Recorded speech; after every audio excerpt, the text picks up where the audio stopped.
I was about to say good morning, but I've learned I should say good day. It's really a pleasure and an honor for me to be here with you today. And I want to thank those responsible, particularly Livia, for the invitation to come and be with you. And also thank all of you for the attention you're about to give me as we go through the next hour and a half or so, exploring this topic of values-based leadership and in particular how that works for the Vincentian community, the Vincentian family.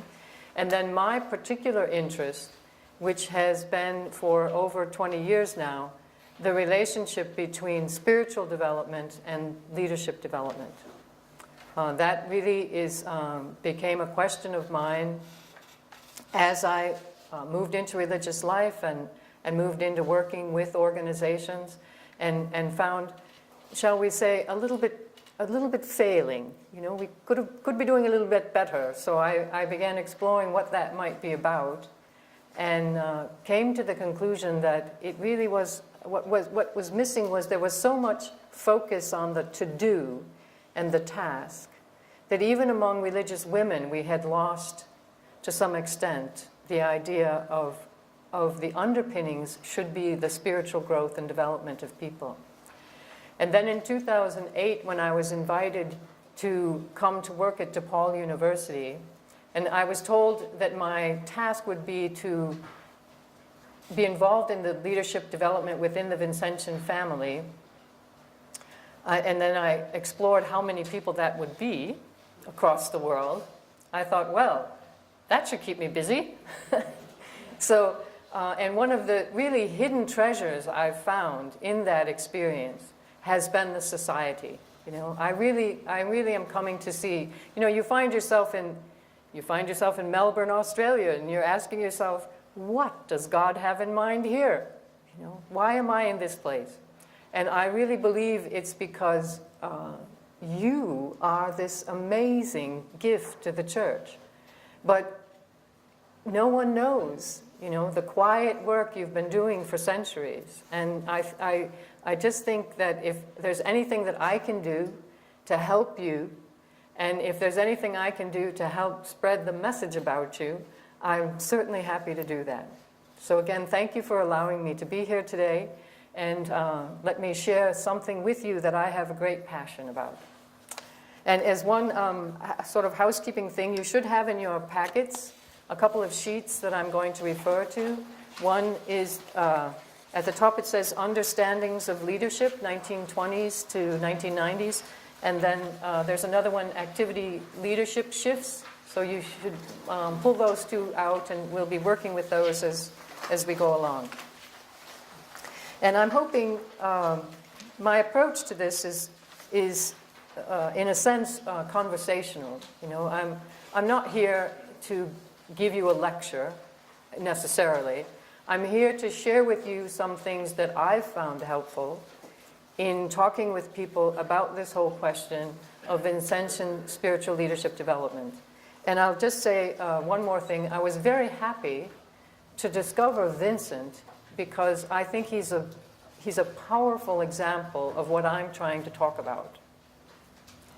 So just to give you an overview quickly of our time this morning, the way I have been asked to structure this presentation is to give you a little bit of background on the project that I serve in at DePaul University, to give you, and then within that I want to talk about this evolution in leadership studies that's taken place and what we can learn from that.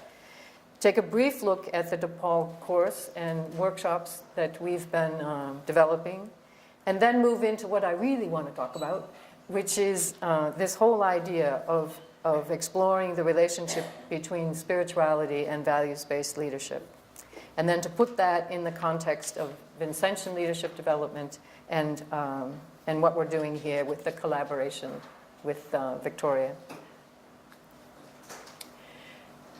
So the basic objectives of this project, it began in about 2002 when someone who was very close to DePaul University wanted to give a gift of a significant amount of money, actually, to DePaul University. And we were, those who were involved in that, Father Patrick Murphy, and the president then of the university, and Bill Hay, had a discussion about what the need was. And what came out of that was that there was a great need to tell the story of Vincentian leadership, both Vincent de Paul and his practices, and then also contemporary Vincentians. How do they do leadership, and how do they reflect the leadership of Vincent? So that's one aspect of the project, has been to actually do the kinds of research and the storytelling to which Wendy referred, you know, the article that Father Murphy wrote on Vincent and servant leadership. The next area in which we work is the development area. It's actually putting together some materials, because it wasn't enough to just tell the story.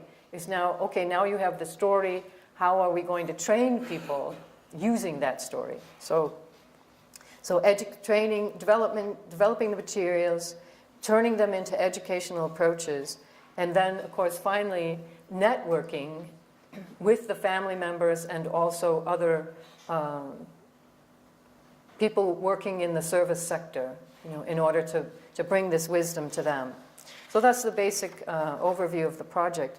And our approach to leadership, development, is we sort of taking off of Vincent this idea that Vincent really coached people to be leaders. You know, that's what his whole conferences and his activities were about. So central to the whole idea is the relational one, in which you have someone in either formal or informal relationship who's helping you in your leadership growth. But we also begin with, as anyone who's taken our course will know, we rely heavily on self-assessment, you know, helping you come to a greater awareness of what your own leadership strengths and areas of growth are, and then helping you to plan how you're going to enhance your leadership, and then offering the training and education that will help with that. So I'd just like to draw your attention again now to that first handout, Understandings of Leadership, this survey done by Rost in his book, Leadership for the 21st Century. And just invite you to take a couple of minutes to review that handout yourself and think about, you know, what does the handout say to you?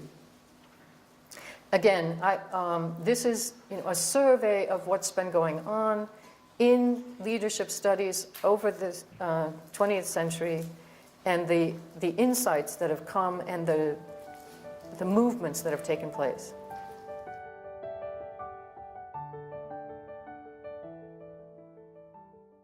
But it's interesting, I'm hoping, we don't have time or ability to hear from everyone, but I'm hoping that you can see here that there's clearly a development from the external and the focus on the leader as the person who already has the capability to be in control and be in charge and make something happen, to much more focus on the relationship between the leader and the followers.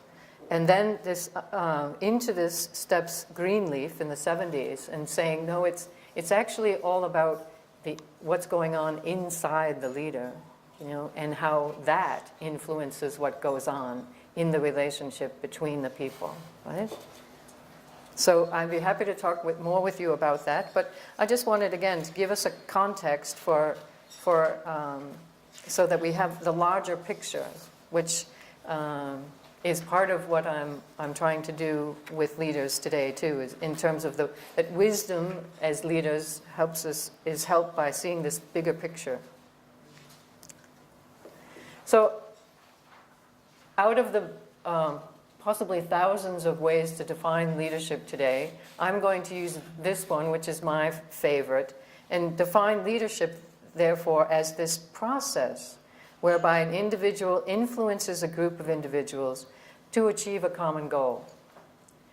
And for me, you know, the key words here are that it's a process. It's not a de facto kind of thing that you just do. You just words come out of your mouth and makes things happen, but it's an ongoing process through which you lead others, and that it's all about how you influence other people. And the focus in that, in leadership studies today, is how do you influence them in a positive way.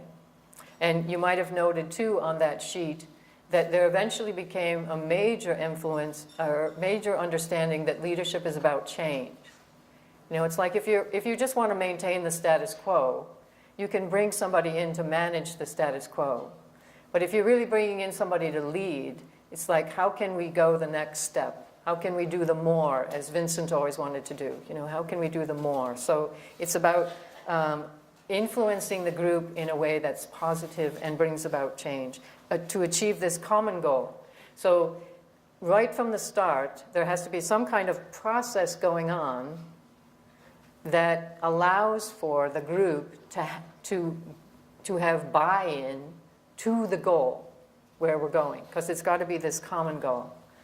So I think there's a lot in this little short statement about how we might define leadership today.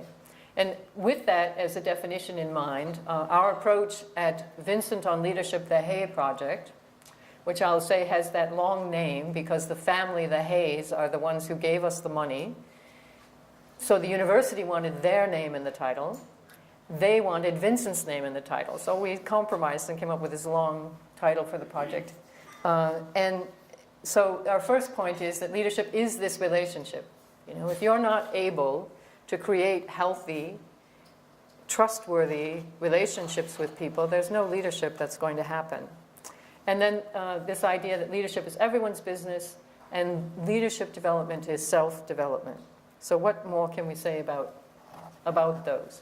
This idea, leadership is a relationship, I think has to do with your understanding of people. There's a whole theory actually called the XY theory, I think it's McGregor, and in which he explores what's your understanding of people. Are they trustworthy or are they not trustworthy? You know, are they lazy or are they actually looking for something to do and want to do work? So it's helping us understand that leadership is about being with people and what your attitude towards people is. So people want to succeed, this one author says. They want to do their best. They want to be their best. You know, is that your attitude towards those with whom you are in relationship as a leader? This author suggests create the right culture, give them the vision, provide people the tools they need, and then get out of the way, because fantastic things will happen. Yeah. Leadership is everyone's business. It means we hold this idea that everybody has leadership potential. And what I try to say to people, again, if leadership is how do you have a positive influence, that can happen anywhere and through anyone. It's not about a title. You know, I like to use like at DePaul, for instance, I'll say, if your team in your office is going to go have lunch to celebrate someone's birthday, if someone steps up and organizes that conversation and everybody comes to a peaceful agreement about where we're going to go and how we're going to celebrate this person, that's leadership. You know, it's not the major life or world-changing things. It's how you have a positive influence in your family, in the group of people that you're with. So everyone has the potential to do that. But it also takes skill. So leadership development is self-development. It's a process, as this author says, of self-reflection aimed at personal growth, a journey inward. So it means, like in my little example of going to the restaurant, how aware am I of what's going on for me? Like, where do I want to eat? And am I trying to impose where I want to eat on this group? You know, or can I be open and free and let the conversation flow and let go of any control of that and end up someplace where everybody's happy to go?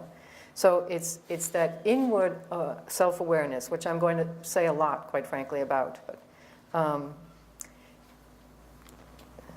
As this author says, if we are personally lacking in solid values, or low in self-esteem, or careless about the environment, then the organizations we create as leaders will, in fact, mirror our lack of values, our insecurities, our carelessness.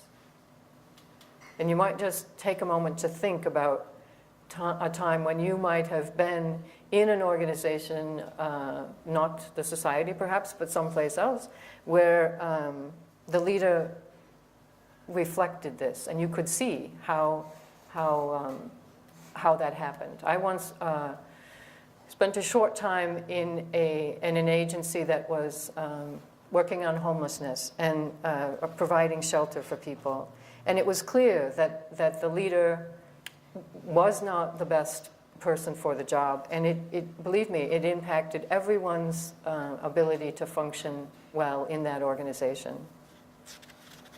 Oftentimes we learn how not to lead by being under someone or working with someone who we have an immense or intuitive kind of resistance to. It's like, I'm not going to lead like that because I can see the effects of it.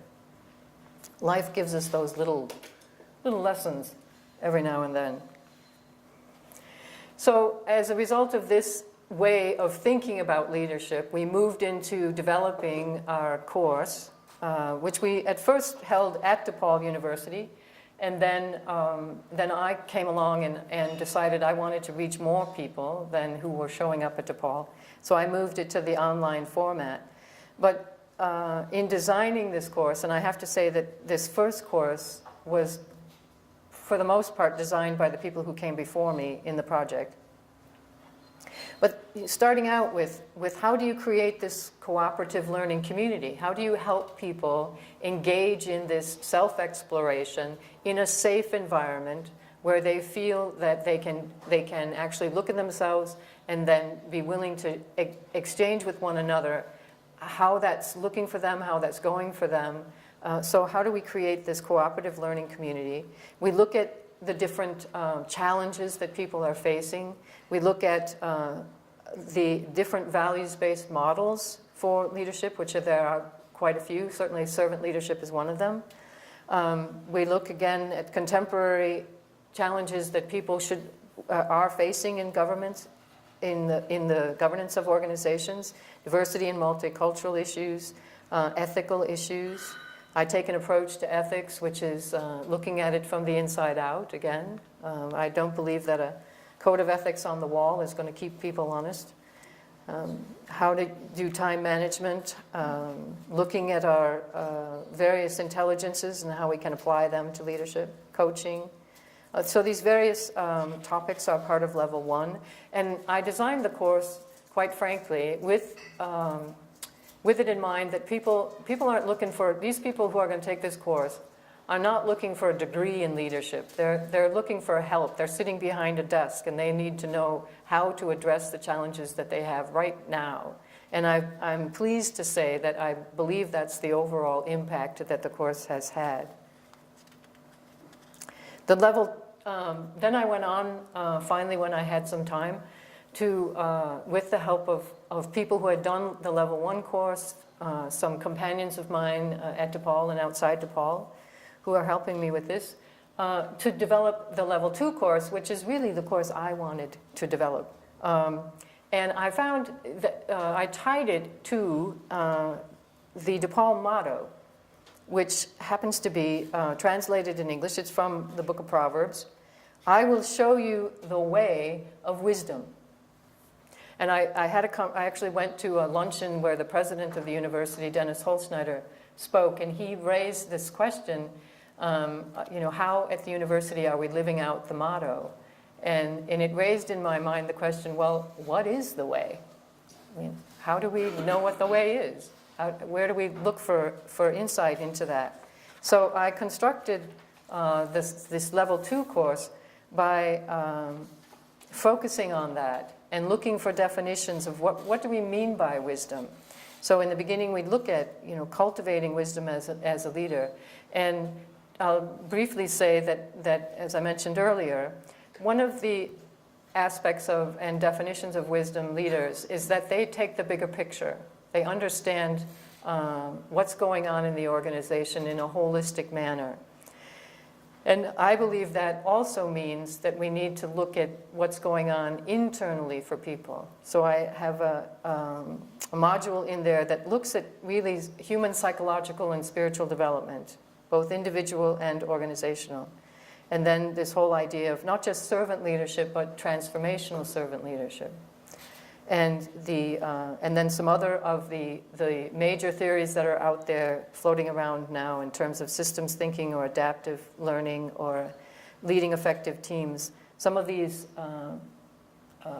broader, larger organizational issues. Okay, so I hope that's enough of a brief overview of the project and our work. And now I want to get into this area that I spoke about, my particular approach to leadership development, which integrates spirituality with leadership. So I'm going to take a little bit of time to review definitions of spirituality and again of leadership and how they go together, and then spirituality and spiritual growth and what it has to do with Vincentian leadership and also servant leadership. I say to people, if I had Robert Greenleaf sitting next to me and had an opportunity to chat with him about servant leadership, I would say, Robert, this is a great theory, but my question is, nobody would choose to be a servant leader unless they psychologically are in a place where they could do that. So it's one thing to throw out this idea that the leader is servant first, but how do you get a person to actually do that? So that's where I'm trying to go. So what is spirituality? And there are thousands of definitions floating around out there. And how do we know when spirituality is influencing with leadership? What I want to suggest is, I'm pulling again from thousands of definitions, but it seems, based on the research and scholarship of some people, that one of the unique aspects of human beings is that we do this thing called meaning making. And some people suggest that that's very tied in with the spiritual life of individuals, because it's a response to life's ultimate questions. Where am I? Who am I? Who are we? Why are we here? And how are we to be here with others? This came to me when I was studying social justice issues, and I happened to have the kind of inquiry bent that said, okay, we have all these social problems, and is there some way of linking them? Is there some way of connecting? Is there some foundational question that we're not addressing as we try to look at these social issues? And in that moment of reflection, what came to me was this idea that they're really about these questions. Like if I'm treating you in an abusive way, it's because I have an understanding of who I am that's different from who you are. So if, it came into my mind, that behind these problems, even the environmental problem, it's like, where am I? Am I just plunked down here on this pile of resources? Or do I understand myself to be in relationship with Earth in a different way? So that was the first insight that came to me. And then the next insight that came to me was that the foundational question is, who is God? How we answer all those other questions is heavily influenced by this image of the divine that we carry also in our heads. So it was at that moment that I actually made the link between social justice and spirituality, as well as spirituality and leadership.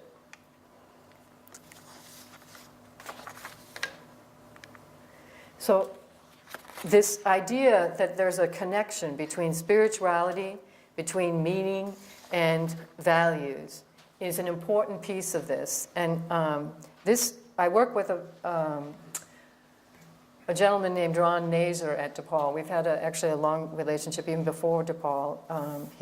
He went to our college. He's what we would call a BVM boy.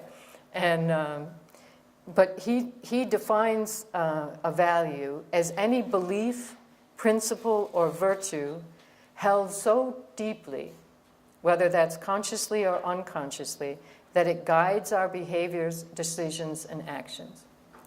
So the idea here is that if we're going to be effective leaders, that we need to make conscious the values and principles and virtues that we're living out of. And that means we have to answer those spiritual questions. You know, who am I? Who are you? How are we supposed to be here together? Who is God? And I believe in this time, we not only need to make those answers visible to us and to others, but we need to ask them in new ways. There's a movement, been a movement in the States, I don't know about here, but for a couple of decades now, called Spirituality in the Workplace.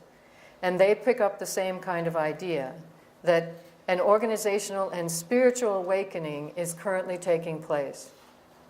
That more and more people are seeking deeper meaning in the work that they're doing. Again, this means that as organizational leaders, we need to tap into that need. We need to help people understand what they're looking for in terms of values and meaning and purpose, and also how their understanding of those things sync with the organization's understanding.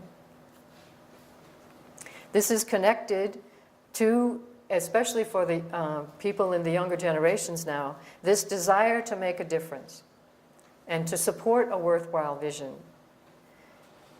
and to leave the planet better than we found it. So in a sense, this idea of spirituality and leadership, I think, is something that's not only needed today, but it could be some way of entering into a conversation with younger people about what we're doing. So let me just, as I said, I think we need, as leaders, to let go of some of the answers to these questions that we've carried in the past and think more in contemporary ways about the answers to these questions. And as I said, the fundamental question is, who is God? So let's just take a quick look at that. You know, I like to use this diagram to show sort of the image from the past that we've been carrying of who this God is. And in that image, you know, we've been influenced to think that God is somewhere way out there, and that our purpose really is to just be the worker bees here on this planet, working out our lives until we somehow get up there to the cloud with God. And that, I do think, influences how we think of ourselves and others. And for me, as I went through this self-journey of trying to, once I had awakened to the importance of those questions, I went searching within the Christian tradition for how to think of God in a new way. And I think it's, so I found this line from the Acts of the Apostles: God is the one in whom we live and move and have our being.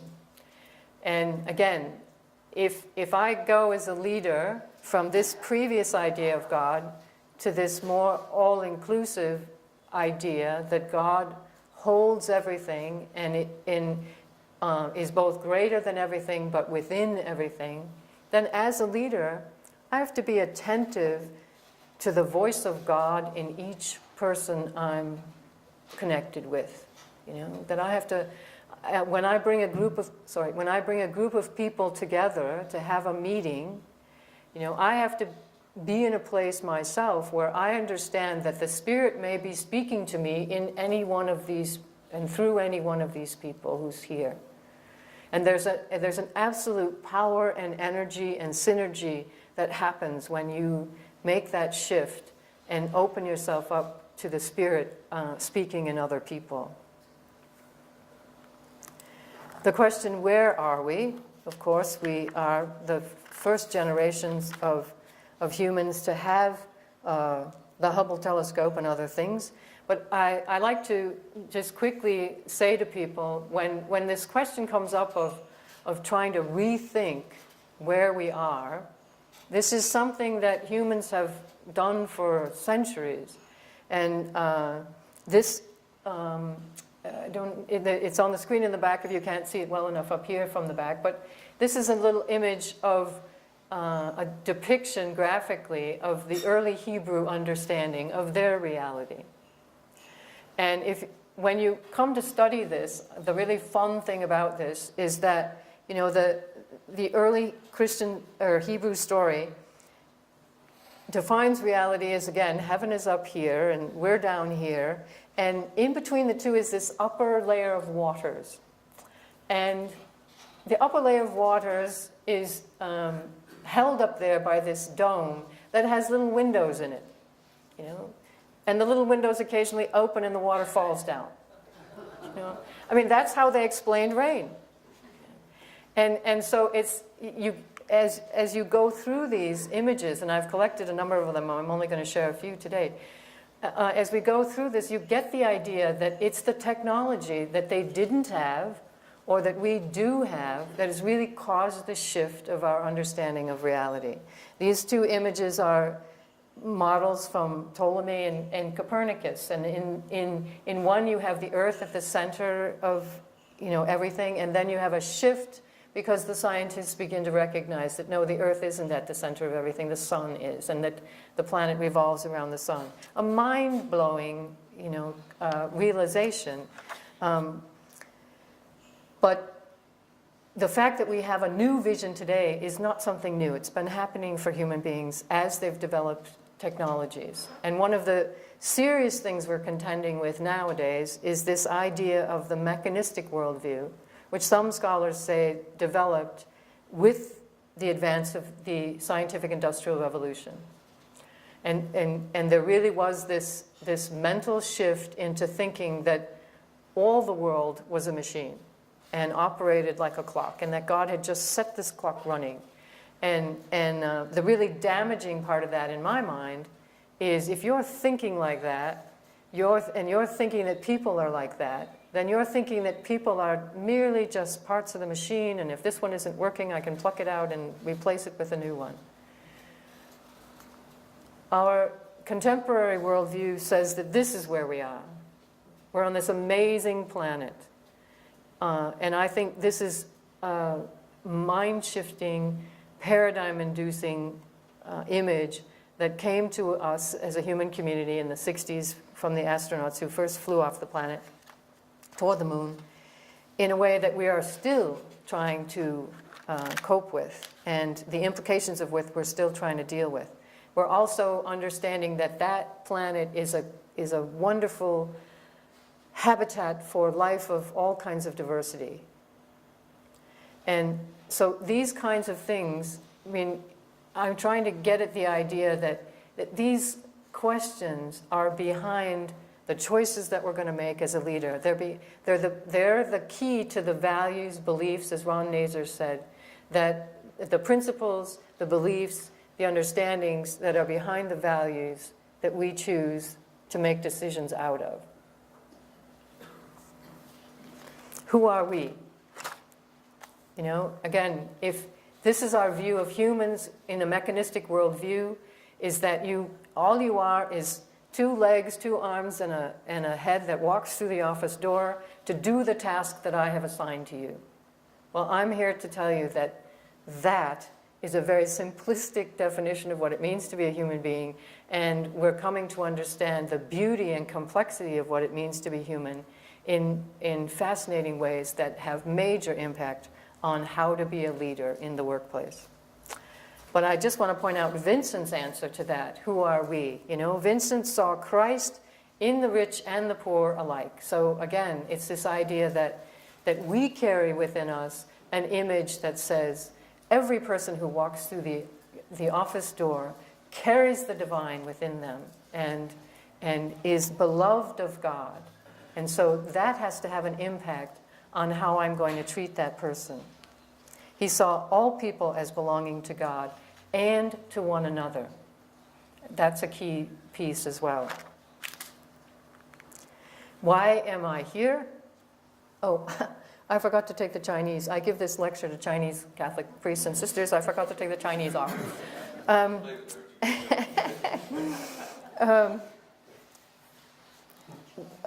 So why are we here? Well, I go off in search of an answer to that question, and I discover one biblical answer to why that I would like to emphasize comes from Jeremiah. They shall be like a tree planted by water, sending out its roots by the stream, and it does not cease to bear fruit. See, the thing is, we are part of the living community of life of this planet. So we're not a machine stuck here or something plunked down here. So the life-giving stuff that's going on all around us is exactly what we are meant to do. You know, we are meant to bear fruit. And we do that by staying rooted in the Spirit, rooted in the stream of God's grace. But it doesn't just happen automatically. You know, there are skills associated with that. And how am I to be here with others? Well, I looked for something from Vincent. Vincent said, we are bound to share love by leading people to love the neighbor for the sake of God and to love God for the sake of the neighbor. So it's this holistic view that even Michael was talking about in terms of the diagram on the back of the strategic plan. You know, it's having that kind of an image, that kind of a sense in our understanding of how we're to be here with other people. And we're not to be here to make judgment on other people or to exclude other people. We're actually here to be neighbors, as the St. Joseph sister would say, to be neighbors to one another. So have I made sense, or have I completely lost you now? As this is a little bit of a way of trying to think about the spiritual dimension of what it means to be a human being. And it was like back in the early 90s, as I said, when I started encountering organizations and people who were out to save the world, to bring peace and social justice and nonviolence to the world, and they couldn't seem to create that in their own meeting. You know, I would sit there in these meetings and I would think, oh my God, what is going on here? And so trying to get at how people are understanding themselves and understanding other people. And I began to say to people, I don't know what my future ministry is going to be, but it's going to have something to do with this relationship between spirituality and leadership and exploring the dimensions of that. So I've come up with this way of explaining the spiritual leadership model, in which I suggest that it all begins with, it's really cyclic, but a key point of it is self-awareness. You know, that the more I can know about my own inner being as I show up in the office or in a meeting, one way of saying it, I recognized in those meetings that as people came to the table, how much they knew about their own response to what was on the table had a great deal to do with how effective the meeting went. You know, how much I knew about my reaction, my response to what was on the table, and how well I could manage my response in connection with other people's response is really key to how well this meeting is going to go. So self-awareness leads to personal effectiveness, and it's through that we get organizational effectiveness, and organizational effectiveness that leads to social transformation.